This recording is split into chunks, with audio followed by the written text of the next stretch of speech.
जय हिमालय, जय भारत। संसार भर में हिमालयी लोग यूट्यूब चैनल देख रहे आप सभी का स्वागत है और मैं हूं भारत की राजधानी नई दिल्ली से डॉक्टर हरीशचंद्र लखेड़ा।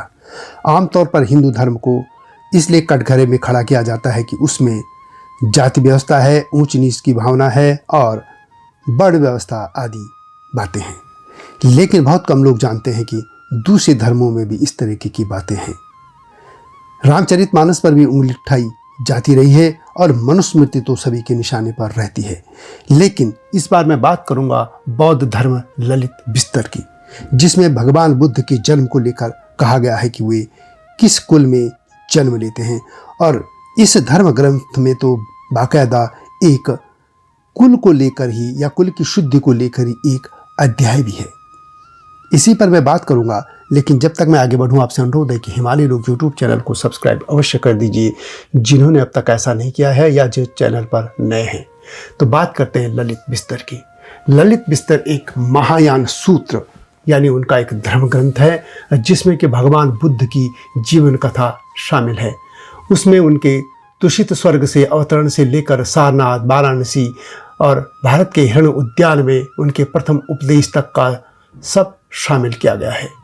और यह बताता है कि बुद्ध इस दुनिया में कैसे प्रकट हुए, उन्हें कैसे जागृति प्राप्त हुई और उन्होंने किस कुल में जन्म लिया था और क्यों उन्होंने वह कुल चुना था।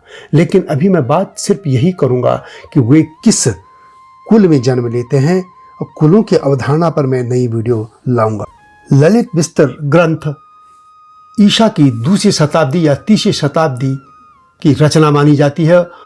ललित विस्तर में 27 अध्याय हैं और यह संस्कृत और एक स्थानीय बोली में लिखा गया है, जिसे बौद्ध संकर संस्कृत कहा जाता है। तथागत बुद्ध के जन्म को लेकर कहा गया है कि महारानी माया को स्वप्न आता है कि एक सफेद सुंदर हाथी उनके गर्भ में प्रवेश कर रहा है। ललित विस्तर में बुद्ध के गर्भाधान और जन्म की कथा में चमत्कारी तत्व को अन्य बौद्ध संप्रदायों के विवरणों की तुलना में अधिक महत्व दिया गया है। अब बात करते हैं ललित विस्तर के उस खंड की, जिसमें भगवान बुद्ध के बारे में कहा गया है कि वे किस किस कुल में जन्म लेते हैं और कहाँ कहाँ नहीं लेते हैं। मेरे पास तो ललित विस्तर पुस्तक है। वह भोट भाषा यानी तिब्बती भाषा से उसका रूपांतर यानी अनुवाद किया गया है और इसका अनुवाद शांति भिक्षु शास्त्री ने किया, जो कि साहित्याचार्य जयपुर PhD D.Litt आज जर्मनी से इन्होंने किया है और इसे उत्तर प्रदेश हिंदी संस्थान ने प्रकाशित किया था।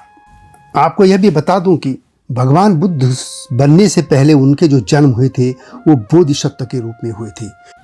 ललित विस्तर ग्रंथ के जो 27 अध्याय हैं उनमें तीसरा है कुलशुद्धि परिवर्तन और इसी में ये देखा गया है कि बोधिसत्व अब किस कुल में जन्म लेंगे। इसी अध्याय के और इस पुस्तक के पेज नंबर 7 में कहा गया है कि बोधिसत्व देवलोक में विराजमान है और वे अपने 4 महाविलोकितों के साथ विचार विमर्श करते हैं कि उनको कहाँ जन्म लेना चाहिए। यह कथा वैसे भगवान बुद्ध खुद अपने शिष्यों से कहते हैं और वे कहते हैं, हे भिक्षु, किस प्रकार बोधिसत्व ने द्वीप विलोकित का विलोकन किया।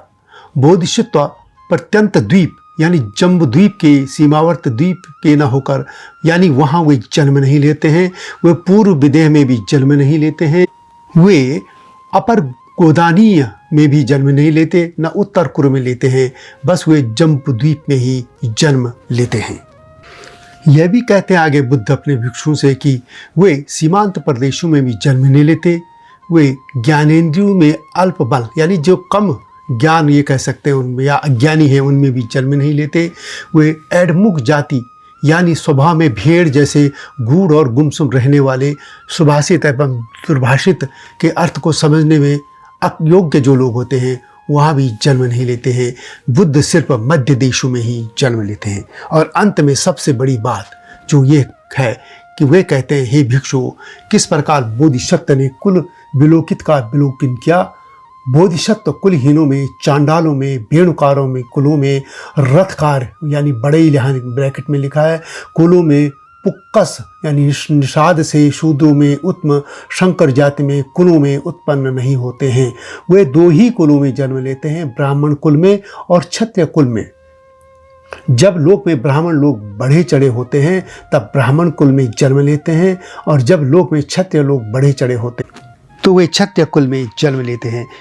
इस बात को ये कह सकते हैं कि बोधिसत्व अपने भिक्षुओं से कहते हैं कि बोधिसत्व का जन्म सुदूर देशों में नहीं होता है, जहाँ लोग भेड़ों की तरह मूर्ख हैं, मंद बुद्धि वाले हैं, अज्ञानी और सही गलत में अंतर करने में असमर्थ होते हैं, बल्कि एक बोधिसत्व मध्य भूमि में जन्म लेता है। हिंदू में तो इसी जन्म में ऊंच और नीच कुल की बात है, लेकिन ललित बिस्तर तो पिछले जन्म से ही कुलों को देखने लग जाता है, उच्च कुल को, नीच कुल को।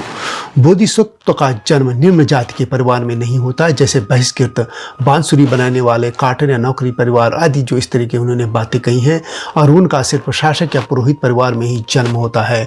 यानी जब दुनिया में ब्राह्मणों का यानी पुरोहितों परिवारों का वर्चस्व होता है तो बोधिसत्व का जन्म पुरोहित परिवार में होता है, ब्राह्मण परिवार में होता है। और जब दुनिया में शासक वर्ग के परिवारों का प्रभुत्व होता है तो बोधिसत्व का जन्म शासक वर्ग यानी क्षत्रिय परिवार में होता है। यह बात मैं नहीं बल्कि ललित बिस्तर धर्म ग्रंथ कहता है, जो कि बौद्ध के महायान शाखा का प्रमुख ग्रंथ है। अब सोचने की बात यह है कि क्या सिर्फ हिंदू धर्म के ही धर्म ग्रंथों में ऐसी बात कही गई है, या जो लोग दावा करते हैं कि बौद्ध धर्म सबसे प्राचीन धर्म है, यानी हिंदू सनातन धर्म से भी पहले थे, और यदि वे इस बात पर कायम है तो उनको यह भी स्वीकार न करना होगा कि इसका मतलब जाति की बात या कुल की बात तो बौद्ध धर्म से ही हिंदुओं ने सीखी होगी। वीडियो कैसे लगी कमेंट में अवश्य लिखें। जल्दी आऊँगा नई स्टोरी के साथ, नई गाथा के साथ। तब तक जय हिमालय, जय भारत। हिमालय पे पेड़ हो तो गीत गाएंगी नदियाँ, गीत गाएंगी नदियाँ। पेड़ों पे चिड़िया है तो गीत गाएंगी नदियाँ, पेड़ों पे चिड़िया है तो गीत गाएंगी नदियाँ। माँ की लोरी जैसे होते हैं नदियों के गीत।